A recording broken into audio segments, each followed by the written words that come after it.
Vamos lá. Aqui sim. Olá, pessoal aqui do grupo Direito CACD, aqui do WhatsApp, grupo aqui. Aqui é o professor Ronaldo Bastos falando, como eu prometi para vocês, eu trago a resposta daquela proposição, né? Se vocês, quem entrou depois, né? No início da semana eu fiz uma provocação para vocês, uma possível questão de segunda fase que eu passo para os meus alunos, que era a seguinte, não sei se necessariamente com esses termos, mas era uma questão típica de segunda fase que dizia o seguinte: a Corte Interamericana de Direitos Humanos proferiu uma decisão, uma opinião consultiva, registrando, dispondo que o asilo territorial tinha um caráter obrigatório, né? E de acordo com essa disposição, o comando da questão poderia pedir para vocês discorrerem qual era a posição do Brasil sobre essa questão, né? Mais ou menos assim a questão. Aqueles que, se alguém tiver dificuldade para ver a questão que eu propus, eu peço que algum dos membros do grupo coloquem a questão aqui, que é só subir, né, as mensagens. Vamos lá. Eu vou tentar dar uma mini aula geral sobre os conhecimentos que você deveria ter para responder essa questão e depois no final a gente faz um bate e volta, né, rapidinho sobre uma possível resposta, né?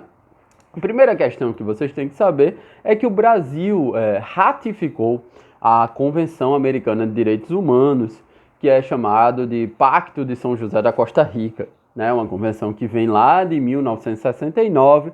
Lembre que a Convenção Global, né, que é a Convenção sobre Direitos Civis e Políticos, que é de 66. E a Convenção Americana, do Sistema Regional, é de 69. O Brasil ratificou essa convenção em 92, bem como aceitou a competência da Corte Interamericana de Direitos Humanos, isso só em 98, 10 de dezembro de 1998. Só para vocês terem uma informação, para essa aula ficar um pouco mais completa, o Brasil não aceitou a competência da Comissão Interamericana de Direitos Humanos, né? A gente tem a Corte e a Comissão na Organização dos Estados Americanos, né? A comissão faz aquele entendimento preliminar, se um particular ele quer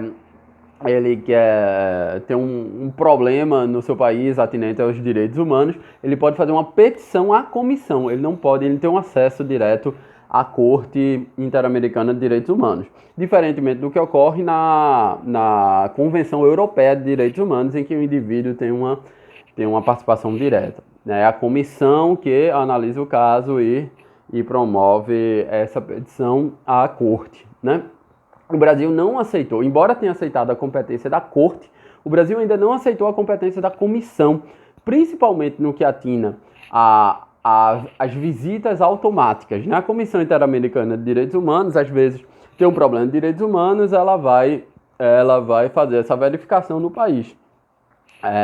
Alguns países permitem que essa comissão ela venha quando ela quiser, mediante aviso prévio, né?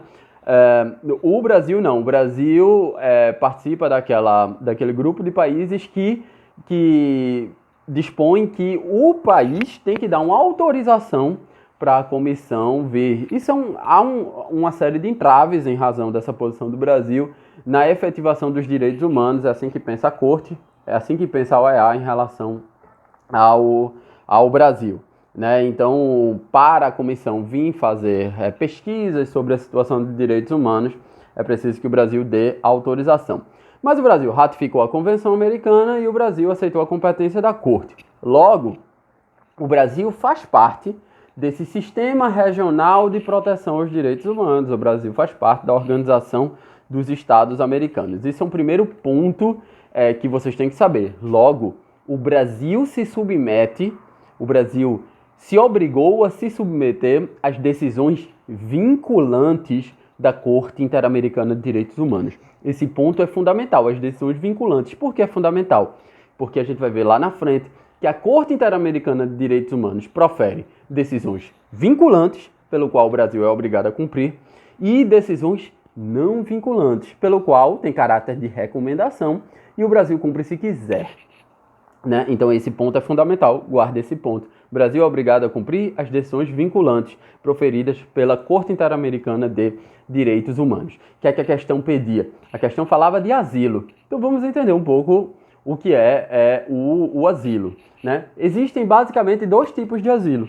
Um asilo que a gente chama de territorial, que é o asilo clássico, e um asilo que a gente chama de diplomático. O asilo territorial é aquele asilo político que é concedido a uma pessoa que está sendo perseguida por motivos políticos no seu país e vem para um outro país e quando chega nesse país pede o asilo. Então o Brasil, o país, ele pode conceder ou não esse asilo territorial. Né? Por exemplo, Cesare Battisti saiu da Itália, na verdade ele foi para a França, depois veio para o Brasil e o Brasil concedeu esse asilo territorial para Cesare Battisti. Então o asilo territorial é concedido no país. Né? O asilo diplomático é diferente. O asilo diplomático é concedido numa missão diplomática do país no exterior. Por exemplo, o Equador, ele concedeu o asilo diplomático a Julian Assange, que fundou lá o Wikileaks. Ele ficou uns 7, 8 anos lá na Embaixada do Equador em Londres, né? Até que, muito recentemente, o Equador revogou esse asilo e a polícia inglesa prendeu Julian Assange. Inclusive, é em razão dessa questão do Julian Assange, que era um debate muito forte no Equador. Eu falo isso porque eu fui professor do Instituto de Altos Estudos Nacionais, lá do Equador. Era um debate muito forte e foi o Equador que pediu uma consulta à Corte Interamericana de Direitos Humanos, que ela, em razão disso, proferiu um parecer opinativo. Né? Mas vamos chegar lá. O que dizem as convenções que interessam ao Brasil sobre o asilo, tanto o asilo territorial quanto o asilo diplomático? As duas convenções que tratam disso são chamadas de Convenção de Caracas, né, lá na Venezuela.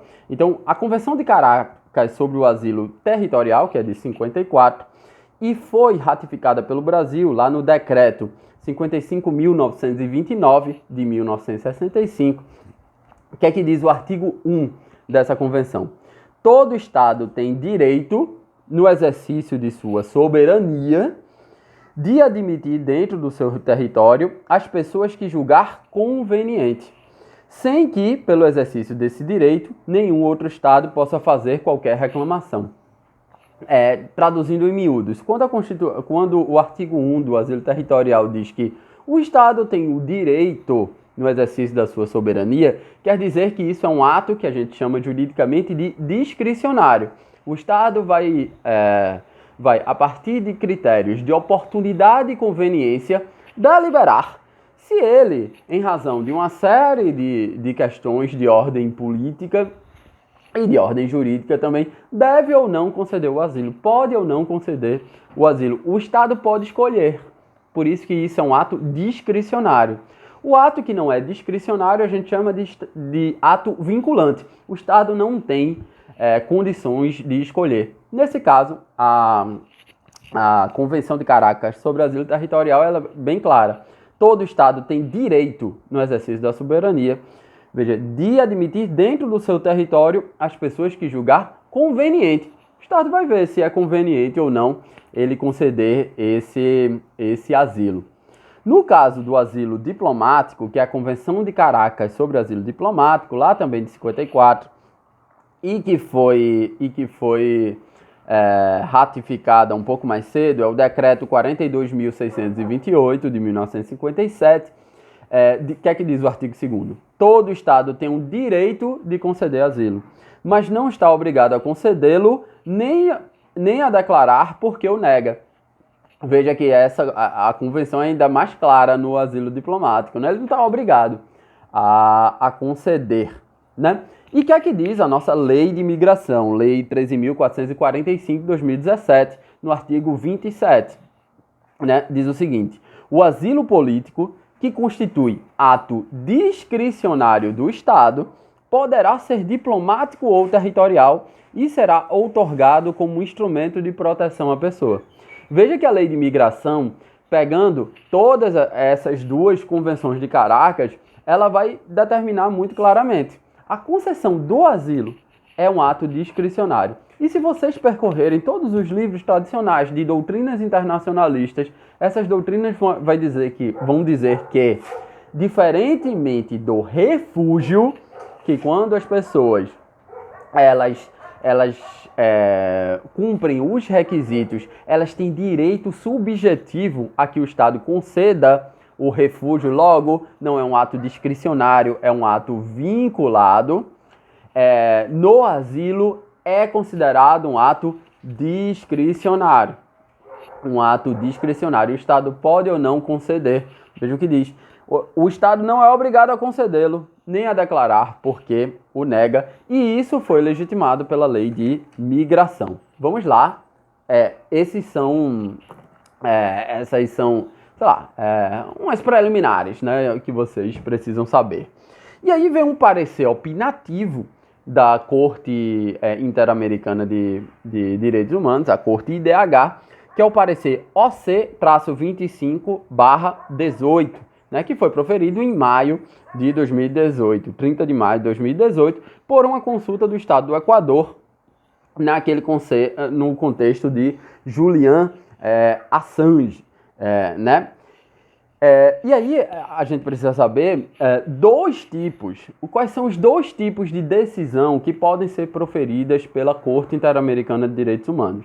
E aí a gente tem que dividir a atuação da Corte. A Corte atua nos processos contenciosos, onde existem partes, Gomes Lund versus Brasil, não sei quem versus Equador, não sei quem versus Guatemala. Então, grupo de jornalistas versus Chile. Então, esses são os casos contenciosos. Casos contenciosos existem partes. E a eficácia dessa decisão é obrigatória para aquelas partes que participam desses casos contenciosos. Então, um Estado, o Brasil, quando é condenado em processo contencioso, como foi o caso Gomes Lund, o Brasil é obrigado a cumprir com as determinações oriundas da decisão da Corte Interamericana de Direitos Humanos. Só que a Corte, ela não se manifesta apenas nesse processo contencioso. A Corte também profere pareceres consultivos, que são pareceres a respeito da interpretação que a Corte dá para determinados dispositivos presentes na Convenção Americana de Direitos Humanos, né? Então, esses pareceres, essas decisões, são chamadas de pareceres opinativos e não são obrigatórios, tem um caráter de recomendação. É claro que um parecer opinativo pode influenciar futuramente numa decisão em processo contencioso. O parecer opinativo tem um caráter de constrangimento moral desse país, constrangimento político em relação a esse país, mas não é obrigatório, logo não é vinculante, logo não precisa ser cumprido. A Corte Interamericana de Direitos Humanos dá então um parecer dizendo o seguinte: pela Convenção Americana de Direitos Humanos e pela Declaração Americana de Direitos do Homem, Direitos e Deveres do Homem, o artigo da Convenção que foi solicitada a interpretação é o artigo 22, parágrafo 7º, e o artigo dessa declaração é o artigo 27 dessa declaração. A Corte profere um parecer dizendo o seguinte: o asilo territorial é obrigatório, é um direito daquele que pleiteia o asilo.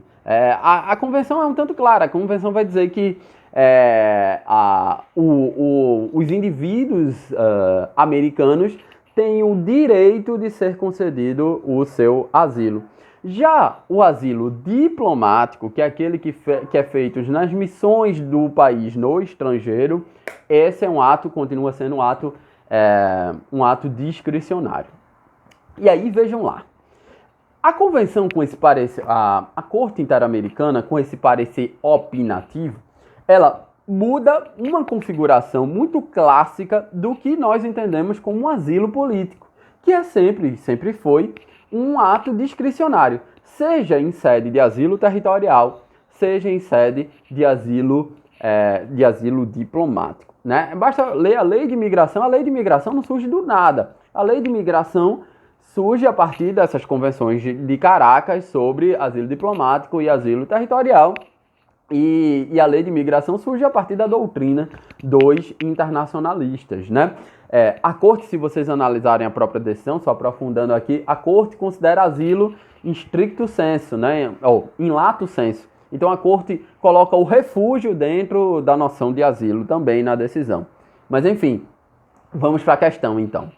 A Corte Interamericana de Direitos Humanos, em parecer consultivo solicitado pelo Estado do Equador, declarou que o asilo territorial constitui direito do indivíduo, né? Diante dessa decisão, explicite a posição do Brasil sobre o asilo, né? Sobre o asilo territorial, digamos assim. Veja, então uma questão teria que abordar a diferença entre uma decisão em processos contenciosos, né, que são decisões vinculantes. Uma decisão envolvendo o Brasil é vinculante para o Brasil. O Brasil teria que ser parte nesse processo, porque toda decisão da Corte tem eficácia interparte. A diferença entre uma decisão que é vinculante nos processos contenciosos e uma decisão que é facultativa, que é no caso dos pareceres opinativos. Seria preciso fazer um ponto da questão, teria que fazer essa distinção. Um outro ponto da questão deveria explicitar que o Brasil ratificou as convenções de Caracas, tanto sobre asilo territorial quanto sobre asilo diplomático. Em ambas as convenções, o asilo é tratado como um ato discricionário do Estado, onde o Estado vai julgar a oportunidade e conveniência de conceder esse asilo. A própria lei de imigração um ato. A própria lei de imigração, no artigo 27, diz claramente, diz explicitamente, com todas as letras, eu posso reler para vocês, que o asilo tem caráter discricionário. Veja, o asilo político, que constitui ato discricionário do Estado. Então teria que explicitar essas convenções que o Brasil ratificou e a própria lei de imigração. E poderia arrematar dizendo o quê?